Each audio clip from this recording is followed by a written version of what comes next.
नमस्कार।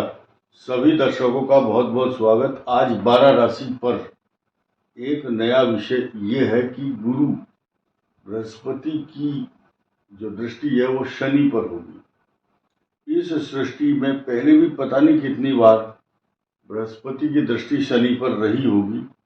बृहस्पति और शनि एक साथ भी रहे होंगे, लेकिन इस साल जो समीकरण है, यानी कि सृष्टि में कई बार ग्रहों का ऐसा परिवर्तन होता है जो कल्पनाओं से परे होता है।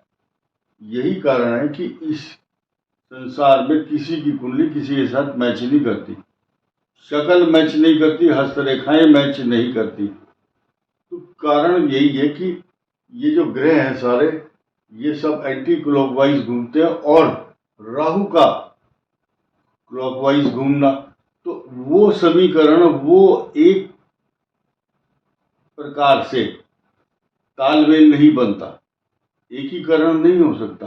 आप देखेंगे पूरे वर्ल्ड के, पूरे विश्व के जितने भी देश हैं, सब में 1 से लेकर के 0 से लेकर के 9 तक इसी अंकों में पूरी दुनिया को समेट दिया गया है। कैसे?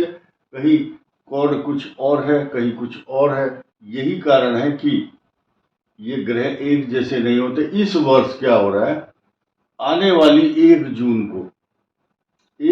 को बहुत बड़ा धमाका कहो, खुलासा कहो, काया पलट कहो, बहुत बड़ी चमत्कृत और अप्रत्याशित एक अच्छी घटना कह सकते हैं।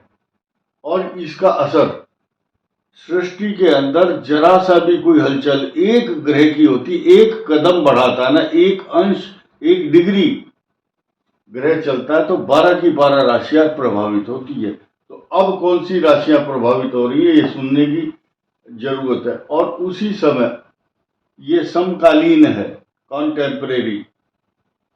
मंगल की दृष्टि भी उस समय नीच दृष्टि होगी बृहस्पति के ऊपर, या बृहस्पति जिस राशि पर बैठे हैं उस पर। तो ऐसे इसके परिणाम को किस दृष्टि से देखेंगे, ये लोगों के लिए एक प्रश्नवाचक चिन्ह है। तो आइए जानते हैं सृष्टि में इस समय जो कालसर्प दोष की स्थिति आप देख रहे हैं, उस दौरान जो बदलाव हुआ है बृहस्पति और शनि का, इसके विश्लेषण को आइए समझते हैं। आप ये समझेंगे, एक एक राशि का नाम लिया जाएगा तो आपको ये समझना कि मेरी राशि ये अच्छी है या खराब, बस। या ये बृहस्पति के इस शनि पर या इस राशि पर जहां शनि बैठे हैं, विराजमान है, उस पर इस दृष्टि के मायने क्या है। अब यहाँ क्या है, 2 नहीं 3 इफेक्ट है खास तौर से।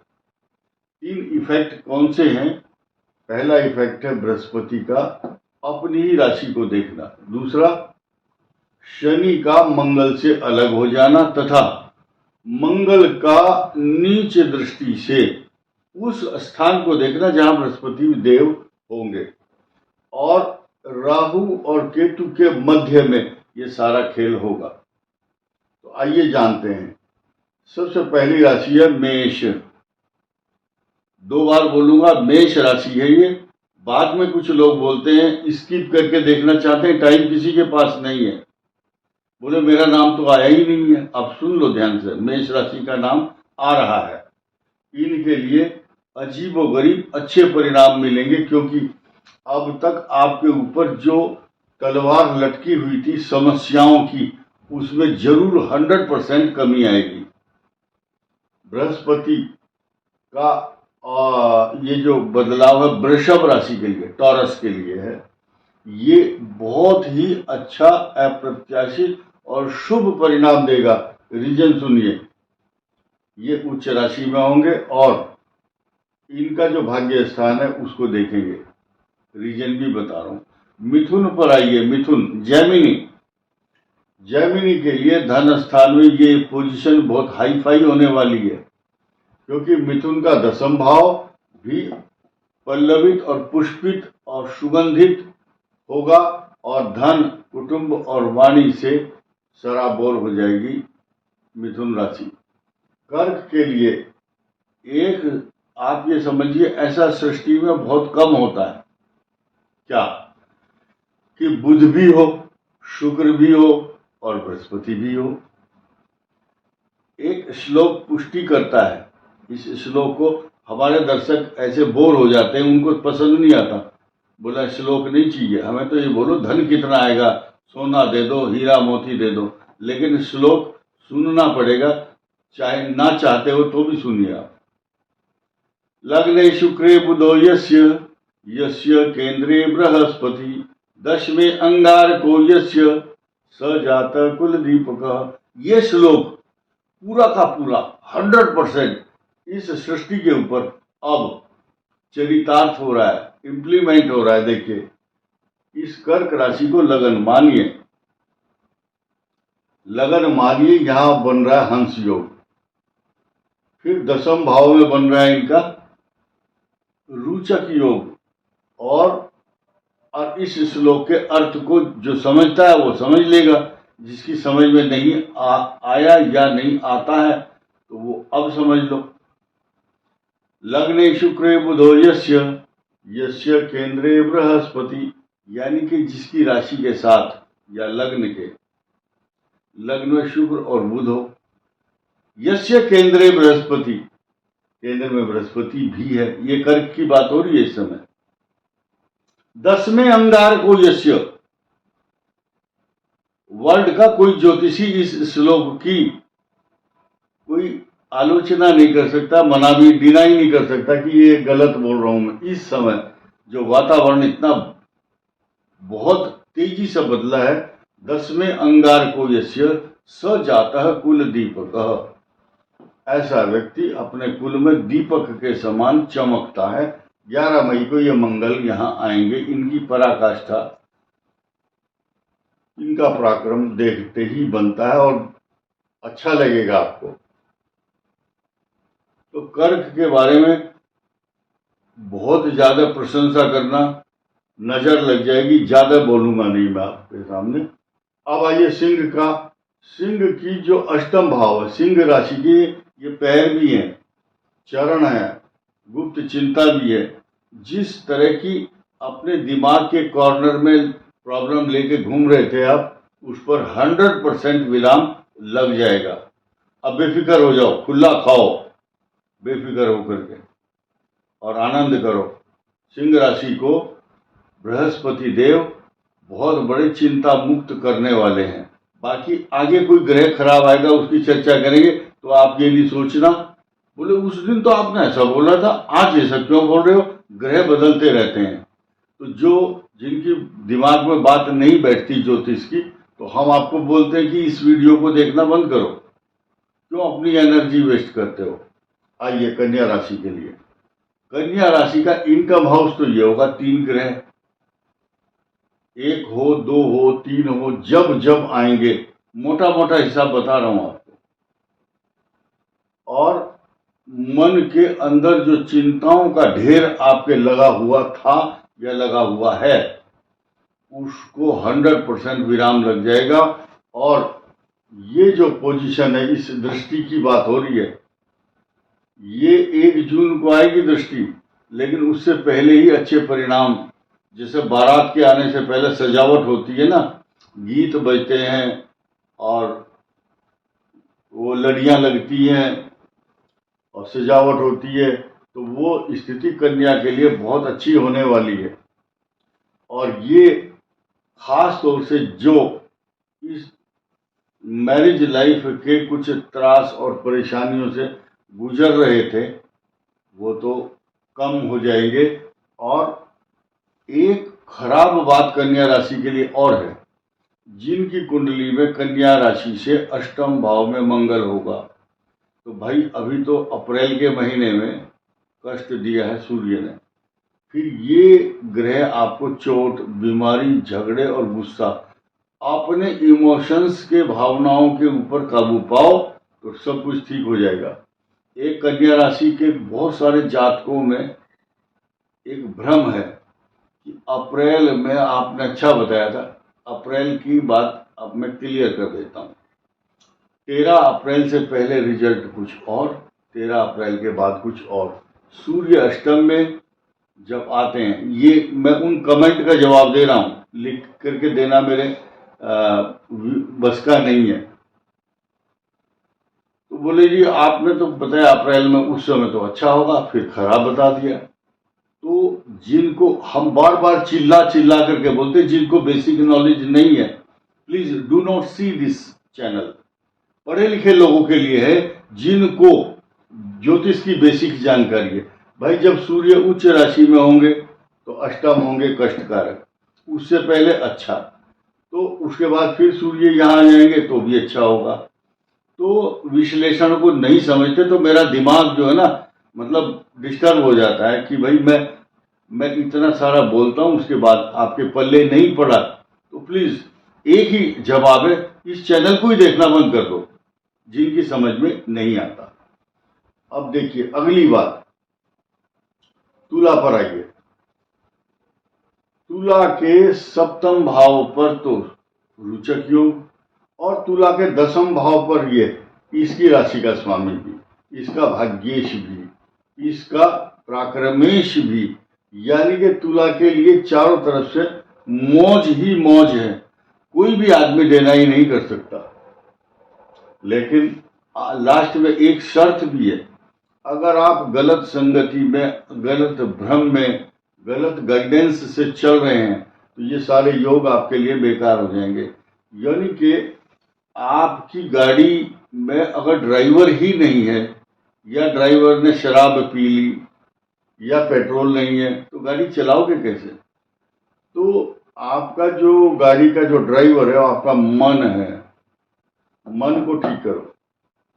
अच्छा, अब वृश्चिक के लिए आते हैं, स्कॉर्पियो। ये स्कॉर्पियो की पोजीशन इतनी जबरदस्त पोजीशन बनी, देखिए यहां से ये भाग्य स्थान में आए, आपकी बुद्धि को भी ठीक कर दिया, और बृहस्पति की दृष्टि भी यहाँ हो गई। मंगल आपके चिड़चिड़ा स्वभाव, कष्टकारक स्थिति थी तो भी खत्म हो जाएगी, और मंगल आपका छठे भाव में आकर के आपके पराक्रम को इतना ऊंचा उठाएगा कि आप जो दुश्मन होंगे उनके ऊपर मिसाइलों से हमला करने की क्षमता जिस देश के अंदर होती है, ऐसी ही क्षमता वृश्चिक राशि वाले जातकों के अंदर आ जाएगी, और आप छोड़ोगे नहीं किसी को। जो भी शत्रु होगा उसको नेस्त नाबूद या गड्ढे में मिला, मतलब मिट्टी में मिलाने की क्षमता वृश्चिक राशि में आ जाएगी।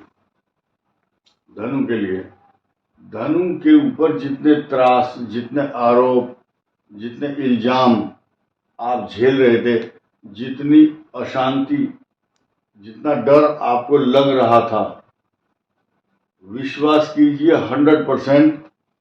अब उस डर से, हमने बताया आपके ऊपर कोई आरोप लग सकता है डिवाइस से, आपका कोई फोटो या कोई इलेक्ट्रॉनिक कोई भी इंस्ट्रूमेंट से आपको बदनाम करने की कोशिश, तो 100% ये सही है कि चतुर्थ भाव में अब आपके खिलाफ जो कॉन्स्पिरेसी करने वाले तत्व, शरारती तत्व या षड्यंत्रकारी, अब उनकी हिम्मत नहीं होगी। आपका सम्मान चारों तरफ से बढ़ेगा, क्योंकि चतुर्थेश, इसको सुखेश भी कहेंगे, सुख की, जो सुख की कल्पना करने की शक्ति देता है या सुख देता है, इस भाव पर दृष्टि होगी बृहस्पति की, और यह आपकी राशि का स्वामी है, और सुख देने वाली राशि भी बृहस्पति की है, बृहस्पति ही इसको देख रहे हैं।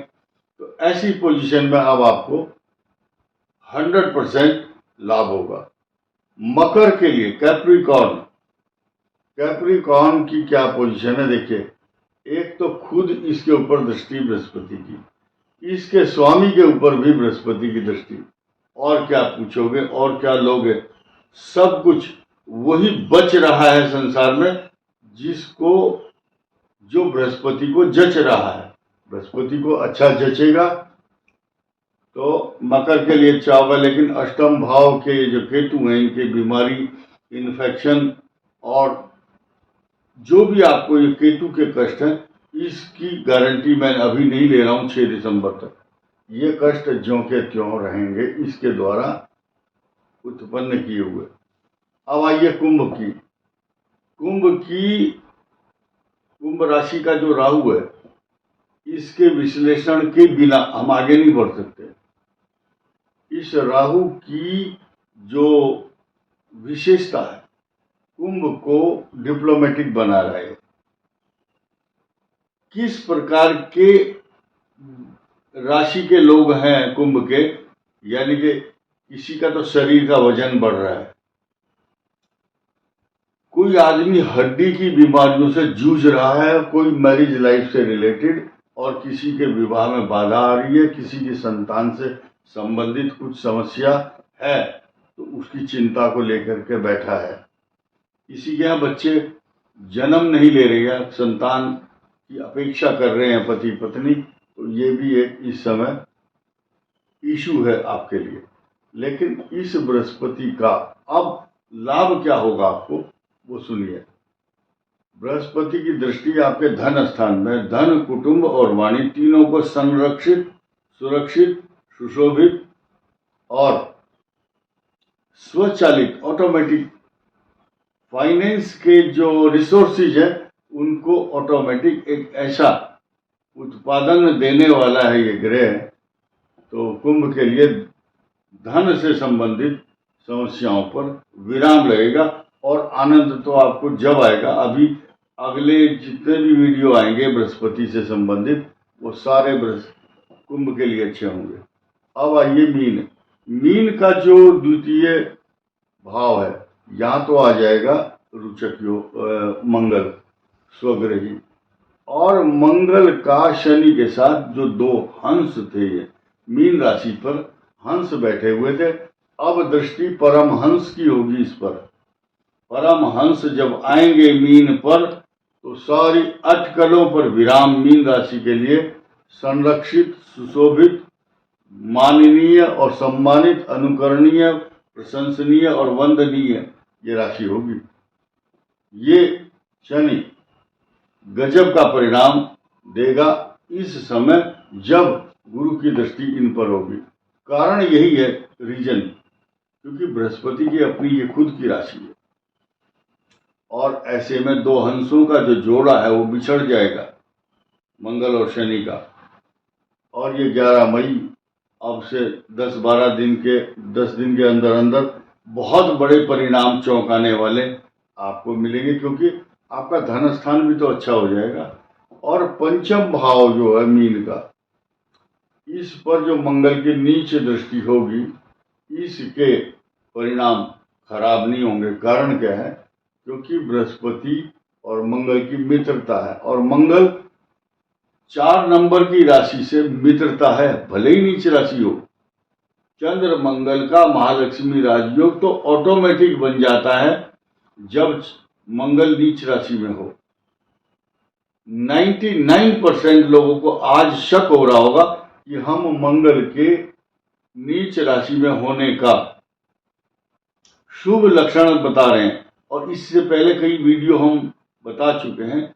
इस सृष्टि के अंदर मंगल जब जब नीच राशि में आए हैं या किसी की कुंडली में हो, लग्न में हो, तो अलग भाव को, यानी कि जो सप्तम भाव है, चतुर्थ है, या अलग अलग फल देते हैं। लेकिन जहां कर्क में होंगे, कर्क मित्र राशि है किसकी, मंगल की, और चंद्र मंगल का महालक्ष्मी राजयोग बन जाता है सबका। ऐसी स्थिति में ये जो मंगल है ये अपने मित्र अर्थात कर्क पर दृष्टि डालेंगे। उच्च राशि में बृहस्पति होंगे और कुछ समीकरण बीच बीच में मंगल के साथ साथ बृहस्पति जो कर्क राशि है, यहाँ पर शुभ लक्षण 3 ग्रहों के जो शुभ ग्रह हैं, जो सृष्टि में जाने जाते हैं, इस बात के लिए प्रसिद्ध हैं, बुध, बृहस्पति और शुक्र। इनकी पराकाष्ठा जब देखने को मिलती है जब ये इकट्ठे हों, और चंद्रमा जब अभी गुरु पुष्य योग के अंदर भी आएगा तो चमत्कृत परिणाम भी मिलेंगे।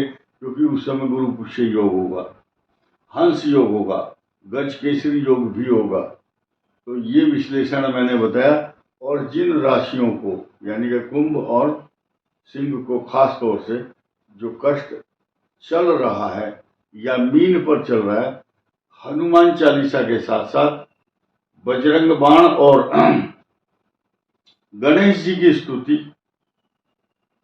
तथा गाय को भोजन देना, गाय को अपने हाथ से सेंधा नमक का इतना बड़ा एक स्टोन रख दो, वो चाटती रहेगी, उससे उसका हाजमा अच्छा होगा। और गाय को रोटी देना। इस वीडियो में इतना ही। धन्यवाद, नमस्कार।